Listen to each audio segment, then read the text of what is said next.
It is just after midnight on April 29th, 1943, beneath Admiralty House in London. The air smells of cigarette smoke and hot electrical equipment. A wall clock ticks loudly.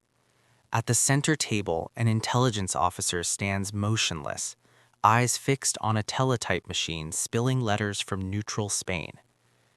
Beyond this room, thousands of Allied soldiers are already at sea, ships moving through black water toward an enemy coast that believes it knows exactly where they will land. In less than 60 minutes, German headquarters will either commit its armored reserves in the wrong direction or expose a deception so delicate it collapses instantly. If that happens, the landing force will face concentrated firepower instead of thin defenses, and entire units could be erased before sunrise. The cost will be measured in lives lost before a single objective is touched. No weapons fire here, yet the pressure is absolute. Every variable is locked in. There will be no revisions, no second chances. The message crossing Europe must be believed, or consequences will be irreversible. To understand how everything came to depend on this room, we must go back to where the lie began. Long before war reduced Europe to codebooks and casualties, Ewan Montagu lived a life defined by paperwork rather than peril. Born into a well-connected British family, he trained as a barrister, spending his days reading briefs, weighing probabilities, and constructing arguments that relied on precision rather than drama. He was competent, methodical, and largely invisible, the kind of man institutions depend on but rarely celebrate.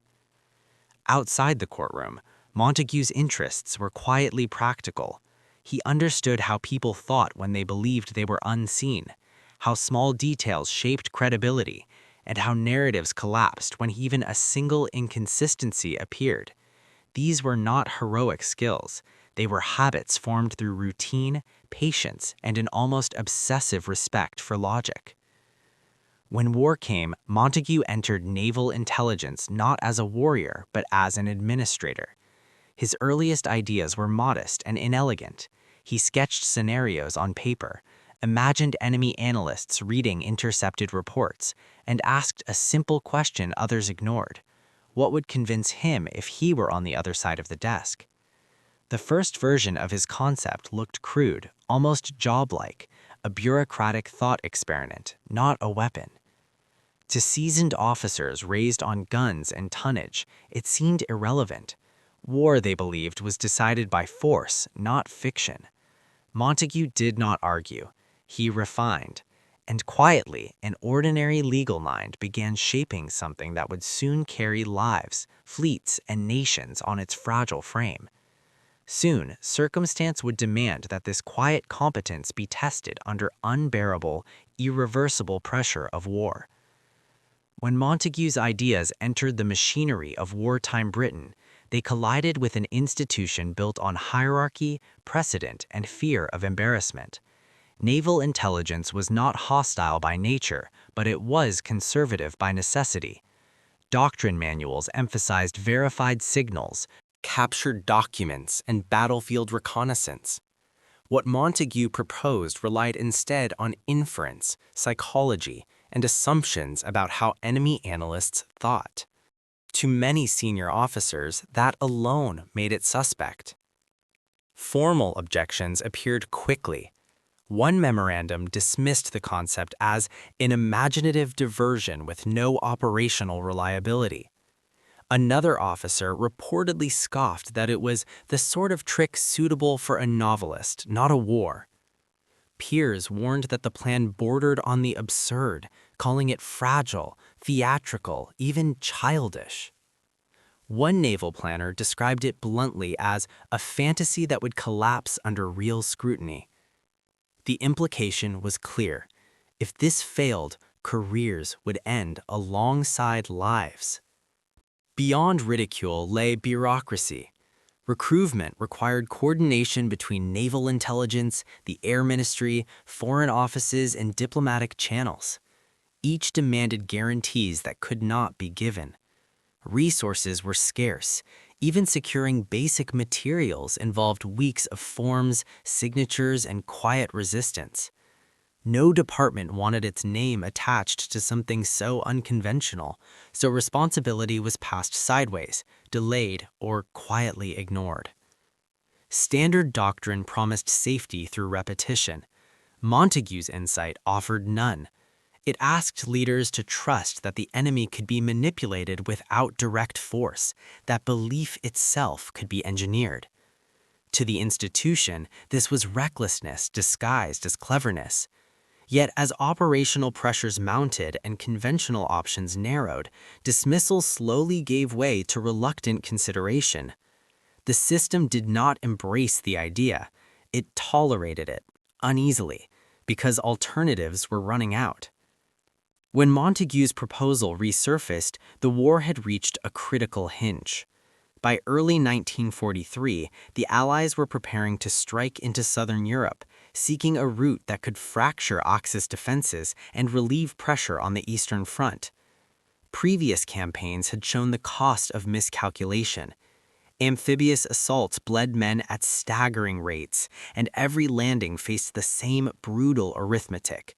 Surprise meant survival, delay meant annihilation. The German military had earned its reputation through speed, coordination, and ruthless efficiency. Armored reserves could be shifted within hours.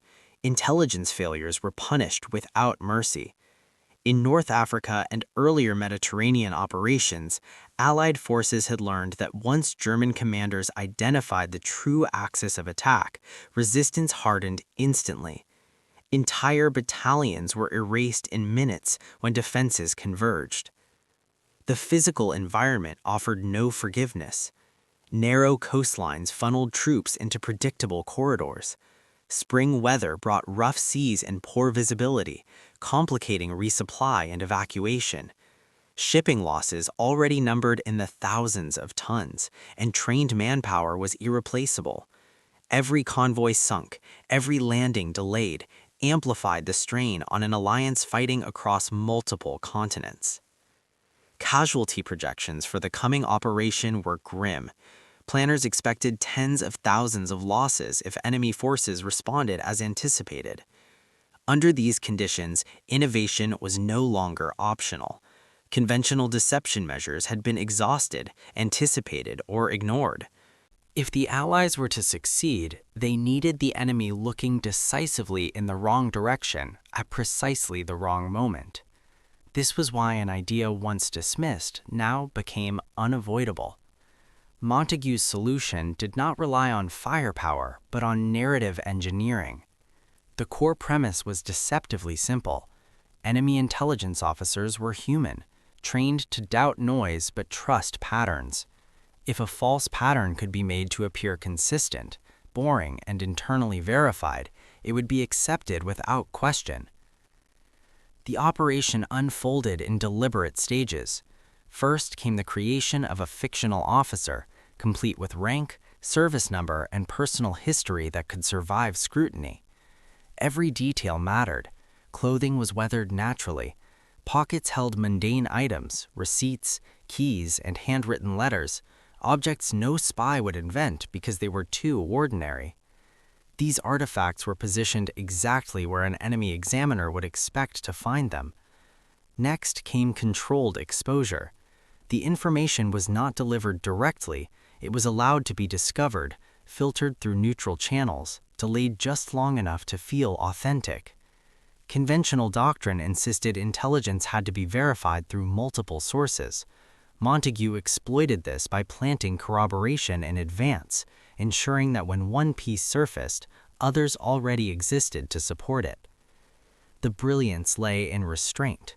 Nothing dramatic was claimed. The false plans align with what German analysts already believed was logical. Like a magician guiding attention with one hand while the other remains still, the deception worked by never asking the enemy to leap, only to nod. Traditional intelligence thinking assumed deception required volume and repetition. Montague proved the opposite. Precision, consistency, and patience mattered more than scale. By thinking like a bureaucrat instead of a saboteur, he created a story that enemy officers could process quickly and file away with confidence. Each step reinforced the next. By the time the information reached high command, it no longer felt like intelligence, it felt like paperwork. That was the innovation's true genius, transforming a lie into administrative routine and making belief the path of least resistance. To skeptical commanders, this approach felt dangerously passive, yet its strength was mathematical. Every assumption reduced enemy choices, every delay amplified confidence. Once accepted, the deception required no maintenance, only silence. It allowed fleets to move, divisions to reposition, and commanders to act on false certainty. In war, where hesitation kills and momentum saves, that certainty was worth more than any weapon. It was an elegant answer to brutal pressure, built not to impress, but to endure. This clarity turned disbelief into trust, and trust into action at exactly the moment timing mattered most, then decisively. The operation's first real test arrived in late May 1943 as Allied convoys began moving toward the designated coastal zones. Observers in the intelligence room held their breath, aware that years of skepticism could be undone in a single misstep. Montague's colleagues watched closely, some openly doubtful, muttering that this cleverness will be its own undoing. The tension was palpable. Every report, every intercepted communication could either confirm or discredit months of painstaking preparation. As the deception unfolded, German reconnaissance began to act on the planted signals. Units were repositioned, patrols altered, and critical reserves delayed. For the first time, Allied planners saw the enemy making decisions based on false assumptions, exactly as intended. The room remained silent, punctuated only by the scratch of pens and the quiet hum of typewriters recording every intercepted confirmation. Allies on the ground noted subtle shifts, fewer enemy ships in key channels, minor gaps in defensive lines, and hesitation where fierce aggression was expected. Montague himself remained composed, knowing that success at this stage was fragile and limited. Yet, even in this modest form, the proof was undeniable. The concept worked. The enemy had taken the bait. It was a restrained triumph, a momentary confirmation that an idea once mocked and dismissed could, in the hands of careful minds, produce measurable results. The foundation was laid, but the greater challenge, sustaining the deception under pressure, still awaited. As the operation progressed into June 1943, it became clear that initial success had drawn the enemy's attention. German intelligence, seasoned and relentless, began to scrutinize every intercepted message, every seemingly minor detail. Countermeasures were deployed, additional reconnaissance flights, intensified radio traffic monitoring, and the dispatch of specialized teams to verify suspicious anomalies. What had seemed like smooth deception now met an active, adaptive adversary determined to expose it. Pressure in the Allied intelligence rooms intensified. Analysts worked in near-constant shifts, tracking responses in real time and adjusting every planted piece of evidence. Montague, calm but acutely alert, orchestrated subtle modifications. Messages were rephrased, timings slightly altered, and minor errors intentionally allowed to appear, creating a pattern that reinforced credibility rather than undermining it. Even the smallest misstep could compromise months of planning. Yet hesitation was impossible, and the stakes were absolute. On the ground, the consequences of error were tangible. Convoys relied on enemy misdirection, units moved through deceptive gaps, and entire strategic maneuvers hinged on the enemy believing the narrative. Every new observation of enemy reaction required immediate analysis.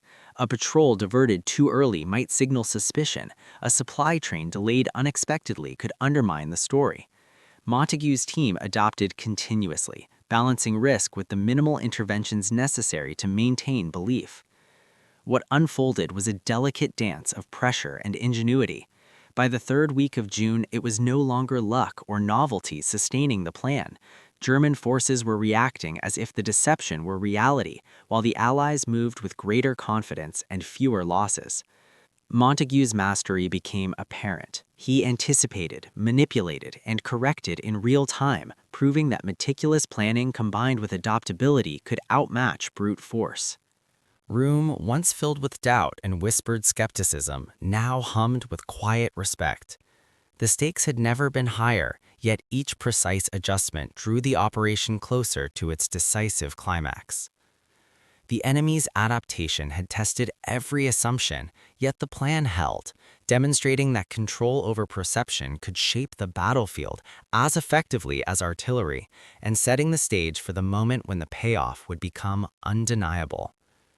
By July 4, 1943, the deception had reached its peak. German commanders, convinced that the Allied landings were to occur along a fictitious northern coast, diverted 3 divisions, nearly 45,000 men, away from the actual target.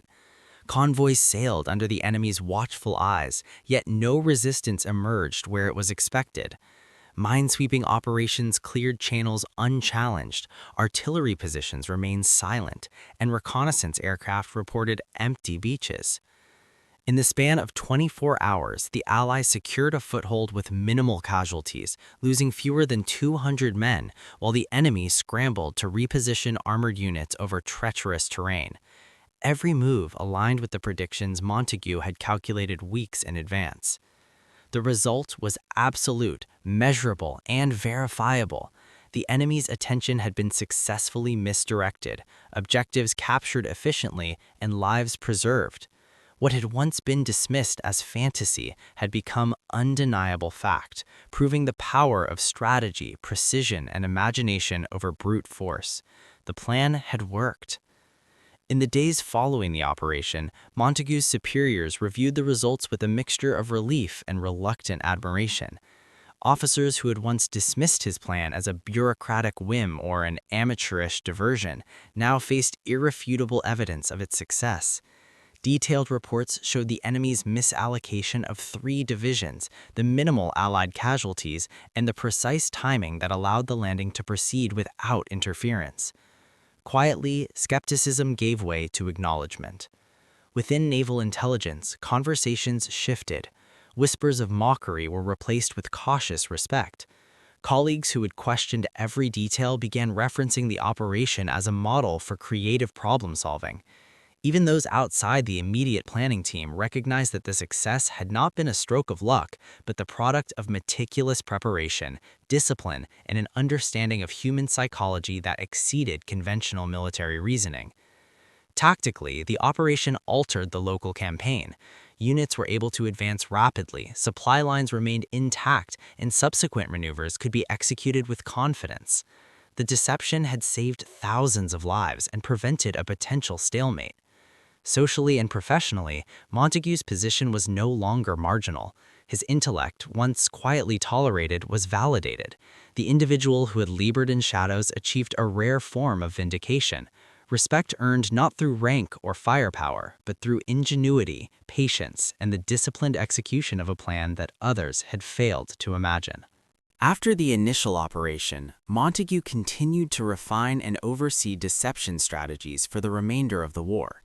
Similar operations were implemented in subsequent campaigns, each adapted to different theaters and enemies, though never publicly acknowledged.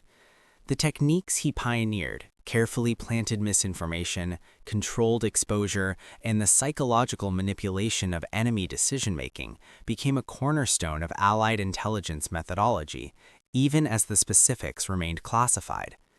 Some innovations were adopted widely, while others were deliberately suppressed, either to protect the methods for future use or to prevent diplomatic complications. Montagu himself advanced within naval intelligence, respected for a combination of ingenuity and discretion. He avoided public recognition during the conflict, understanding that success depended on secrecy rather than accolades. After the war, he returned to civilian life, resuming legal practice while occasionally advising government agencies on intelligence matters. His contribution remained largely hidden, a quiet influence on both strategy and doctrine. Decades later, declassified documents and recovered artifacts, including meticulously prepared briefings, annotated maps, and the carefully crafted evidence used in the initial operation, have become primary sources for historians. Museums and archives in London preserve these records, allowing scholars to study the sophistication and foresight behind what was once dismissed as trivial or fanciful. The story of Montagu's work endures not as legend, but as a concrete example of how intellect, patience, and creativity can shape the course of war. It demonstrates that the most decisive victories are not always won with guns, but with minds capable of seeing what others cannot, and acting quietly yet decisively in the shadows of history. The story of Ewan Montagu reminds us that wars are not won solely by firepower or numbers, but by ingenuity, patience, and the courage to challenge convention. One mind, quietly persistent, can bend rigid institutions and alter outcomes in ways that brute force alone never could. Institutional dogma, skepticism, and bureaucratic inertia were no match for careful observation, methodical planning, and a willingness to act when others hesitated. His triumph demonstrates that individual courage, the kind exercised in quiet rooms far from the front lines, can have consequences as profound as any battlefield heroism. These are the stories history almost forgot, the moments where intellect and perseverance quietly saved lives and changed the course of events. If you want to help bring more of these forgotten histories to light, like this video, subscribe to join our mission, and share your own stories. Comment with your location, family service history, or experiences that deserve to be remembered, and become a part of the community keeping history alive.